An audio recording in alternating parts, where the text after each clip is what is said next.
that was a bit close. Good morning, everybody. My name is Osa, and we are playing Farming Simulator 22 on Maypole Farm. Today is Monday, Labour Day, and so this is our bonus episode this week. Not that I always do bonus episodes. It's bonus this week because it's a US holiday. And you have caught me in the middle of a mass of mowing. I have somewhere in the region of 7 hay contracts running, plus our own field needed to be cut. We're first day of October. I traded in the Kun rake for the Vermeer rake. The Vermeer rake I'm running at maximum width. We'll demonstrate that when we unfold it next time. I am having a slight issue with GPS using the rake, and I have reduced the working width or the GPS width for the rake by 2 notches, and we're still leaving this untouched row on the right hand side of the rake.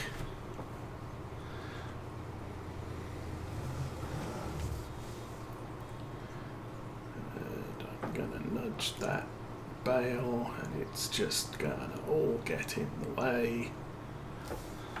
There we go. So far playing this, I figure the rake is probably good if I do 2 headlands.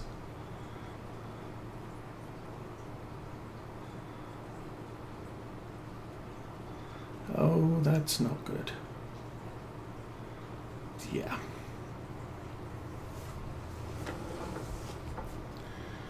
And no matter what I've done so far, I do need to go back and tidy up the missed bits anyway. So that's a mess, but it is what it is. Okay, I think what I'm going to do is I'm going to let the Massey turn around. So I've upgraded the Massey. The Massey has had a rechipped engine. It's now running 125 horsepower. So that's 2 steps above what we bought it as at 105.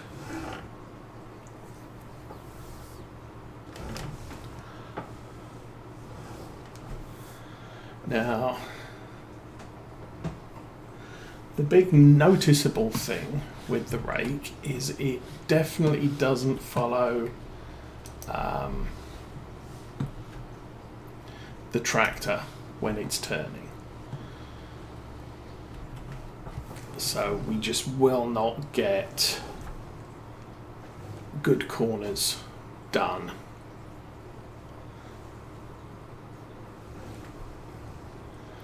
And I think that's probably because the steering, it doesn't have a steering axle. Okay, I can lift that up now. Tractor should have got to where I want it to, and it may pick up some of those bits. Might not, but hey.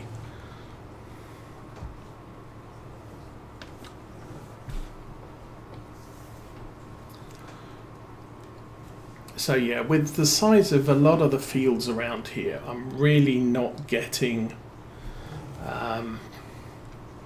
it's not easy. Our fields should work a lot better since they're much bigger, so we get a lot more straight lines involved.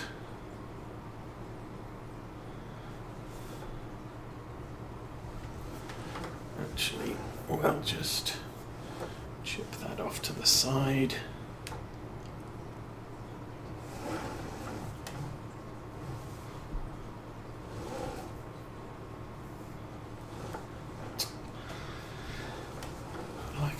That right hand edge is just a little bit off for us. But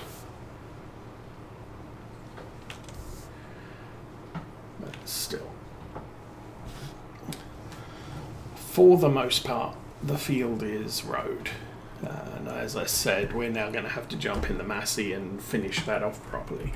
Disengage that. And worker, jump out.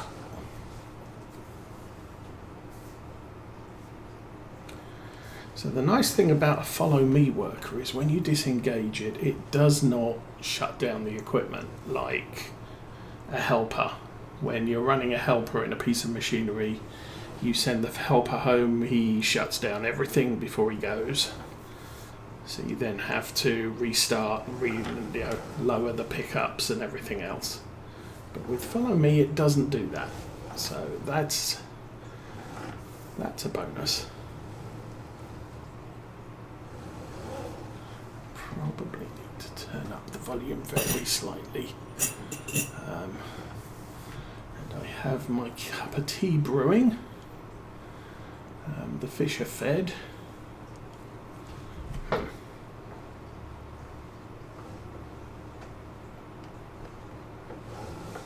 If I'm very careful,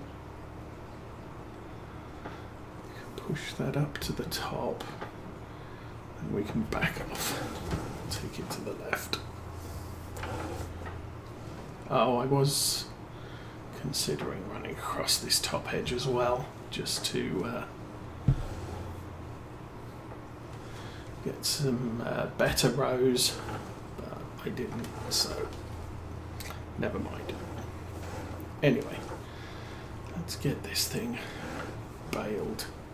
So yeah, as I said, we're doing, I can't remember, it's 2, 4, 5, 6, 7, about 7 hay contracts simultaneously because we're running the improved contract mod or better contract information, something like that. But that's all.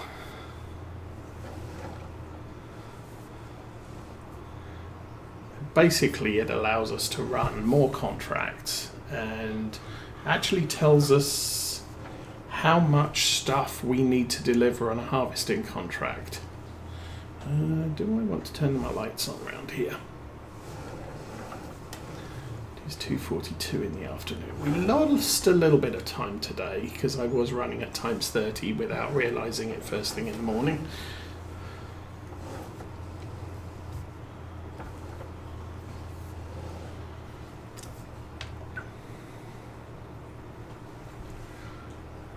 Turn the lights on because it does give us a slightly better contrast along the edge of the field.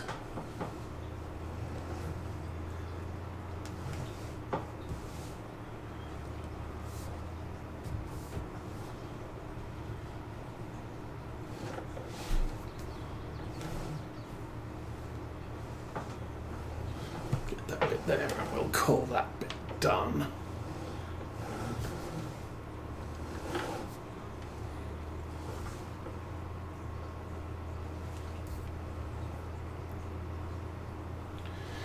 Yes, OCD Farmer has taken over and we're playing Hay Pokemon to a certain limit. And let's put the lights back on. Looks like that's pretty much done. Okay. Long hauler, good morning. Welcome to Monday and Labour Day. Is it the last day of barbecues and the day we shut our swimming pools down, if we have them? Now, when we lived in Texas, we did have a swimming pool, in-ground swimming pool. Very nice. But they are really pricey to run. Plus, living in Michigan, you sort of, do I really want a swimming pool that I can run for 2 weeks in the year? Unless you like swimming outside in the rain, of course. That's always an option.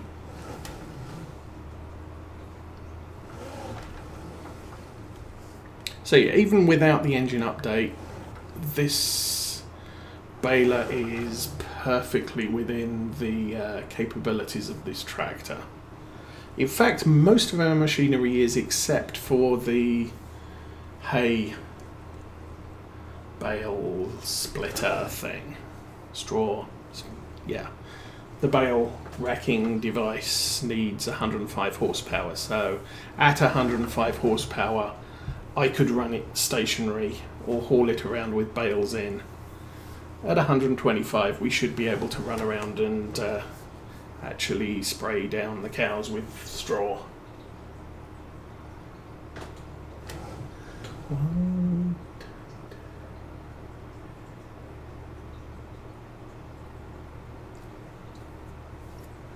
Oh yes. Now, I mean that will eventually be a thing. At the moment, I am running the John Deere Batwing as the mower of choice because it's cheap and has a good working width for the price. But we have a lot of mowing that we have to do, so I will probably be upgrading that into something that can cut and row simultaneously. So at least when we're doing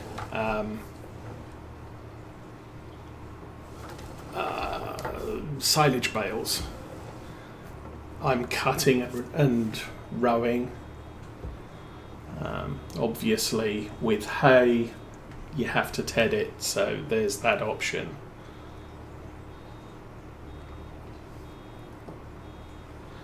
However, if I can get a set of mowers that works off of one tractor PTO, we could make use of the new Valtra DLC that we're getting on the next update, sort of included update.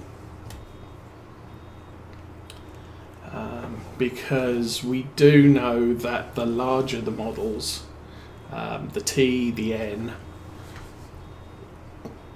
we believe the Q, although the pictures don't show it, you will be able to reverse the seat.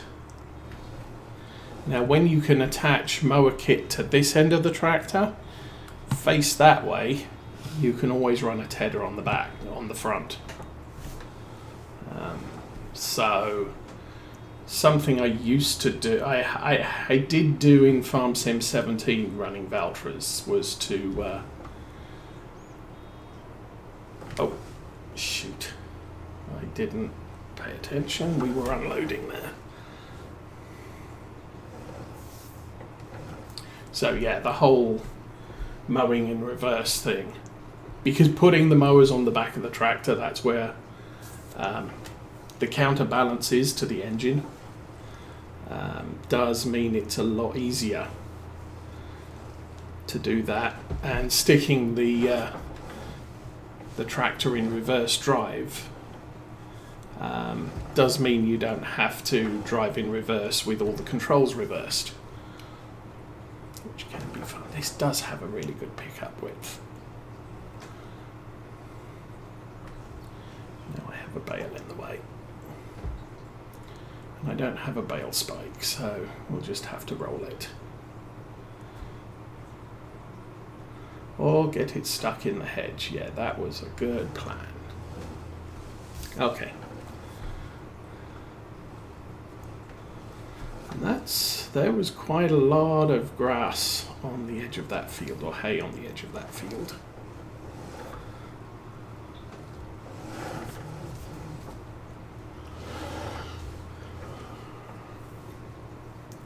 So yeah, I think the next field is a small one, so we will row it, and then we will manually bale it rather than follow me bale it, because I don't think we're going to have any fun trying to run it with follow me. Okay.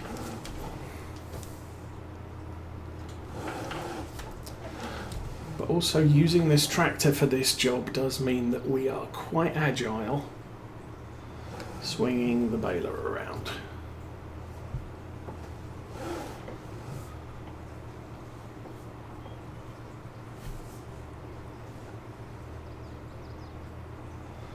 Obviously, if we go to square bales,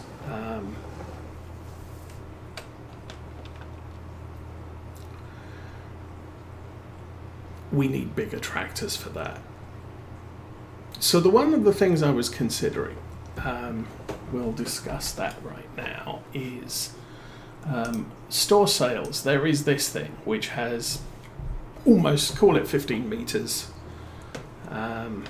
working width. Now, part of the problem with that is you create bigger swaths, and your baler needs to be able to handle the bigger swaths. The problem what I have with round balers is typically the faster you're loading them, the more time they spend stationary. So they can't keep up in the follow me setting.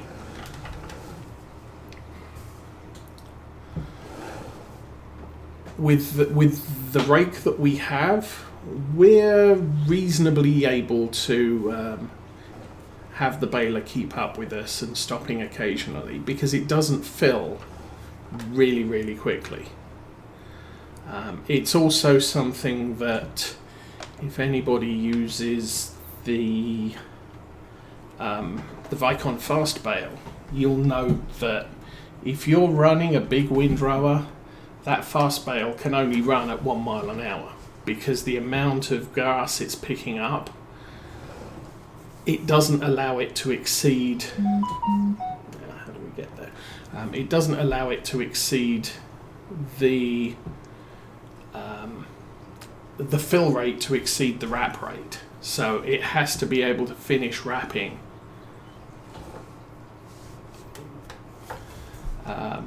before the next bale is dropped. So basically what you have to do is it manages the speed that it's running. This is going to be awkward. Cool. Yeah, it has to manage the speed that it's running in order to remain on the go. And the same is true of most round balers. If we create too big a swath, then you move 100 yards and it's full. So you have to empty it, and you have to keep stopping to empty it. And if you're running follow me behind a rake or a big windrower, then it just you lose the course. Follow me only has a limited follow range, and it's very easy to exceed that. Now with a square baler, less so, because the square baler is constantly producing, it doesn't have to stop. So that's one of the reasons why I chose to use this rake. Plus, it's new, so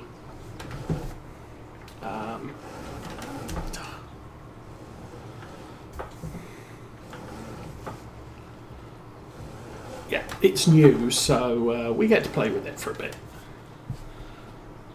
But we'll probably get rid of it when we migrate to square bales, probably eventually. And dank. Doing a lot of crashing today. There we go. If you pull it for long enough, it will break.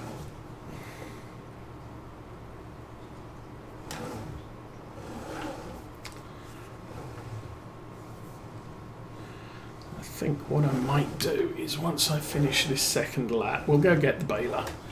We'll bale the outside edges, and then we can run the square in the middle without having to worry about crossing the streams.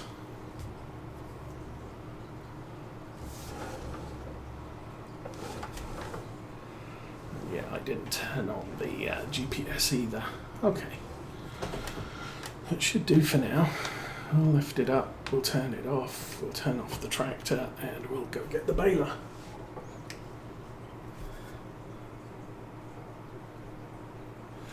That would be nice. Yeah, I would like to have a square baler wrapper. I don't know that they exist. Obviously, the fast bale is a really nice machine, but in Farm Sim 22, it only does the small bales. So part of my issue with it is, I kind of like using big bales because it's less business transporting them. I'm seriously having problems with these barns. Okay, there we go. We are on the row.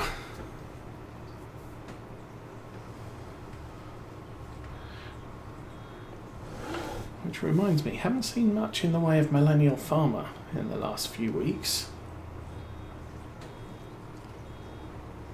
Oh.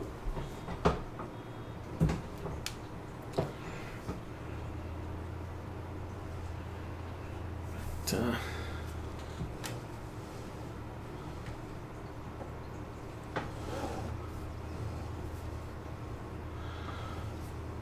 Tom Pemberton was doing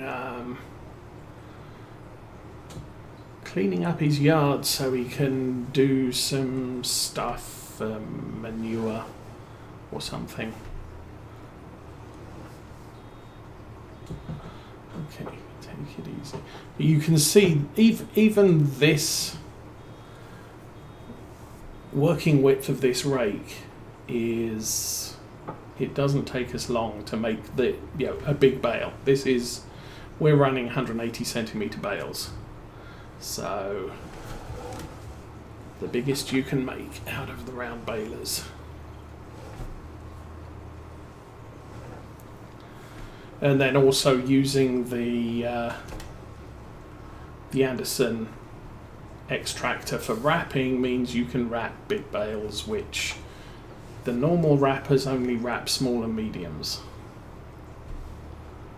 So that's also a thing to consider. Ah, okay.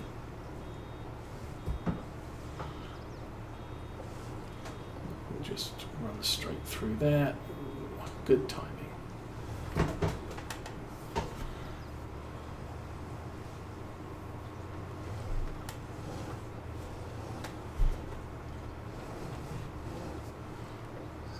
Catch that too, we did.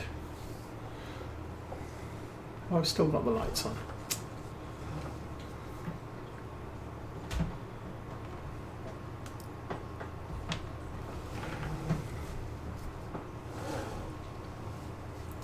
So yeah, I think for where we are now, the farm is coming on quite nicely. I'm sorely considering the Anderson bale collector for round bales, because we are generating an absolute ton of them.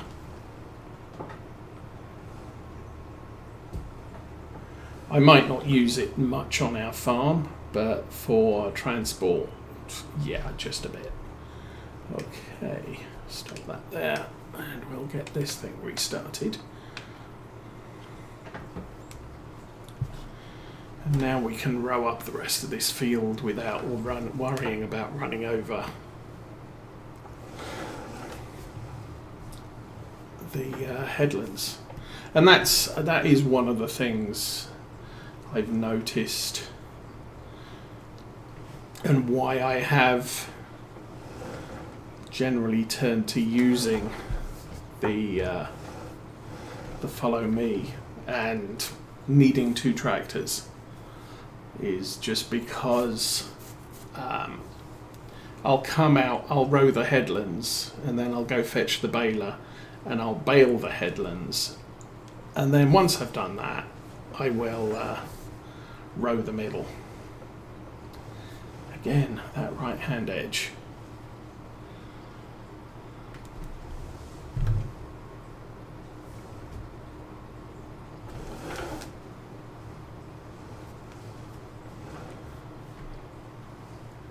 So I think that's similar to the Kun. I was having a problem with the other rake, with it not running a good consecutive row. The working area was not consistent with the area that the rake appeared to be running in. Okay, turn that on, and we will get this field finished. So that's the middle 3. We've got 2 more to do, and then we can run back to our yard and finish up the work there.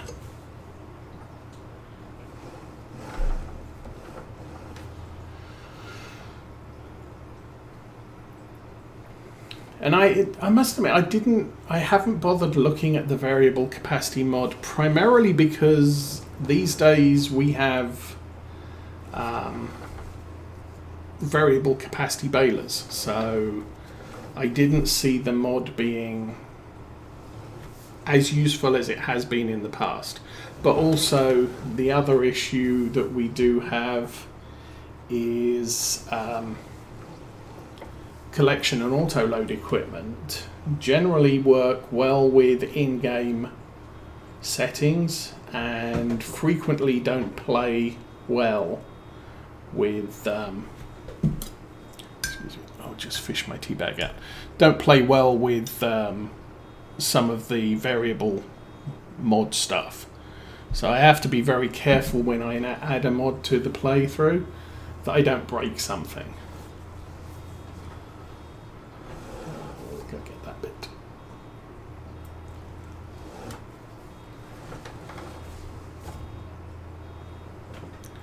There's some hay along the back edge. Maybe I could grab that and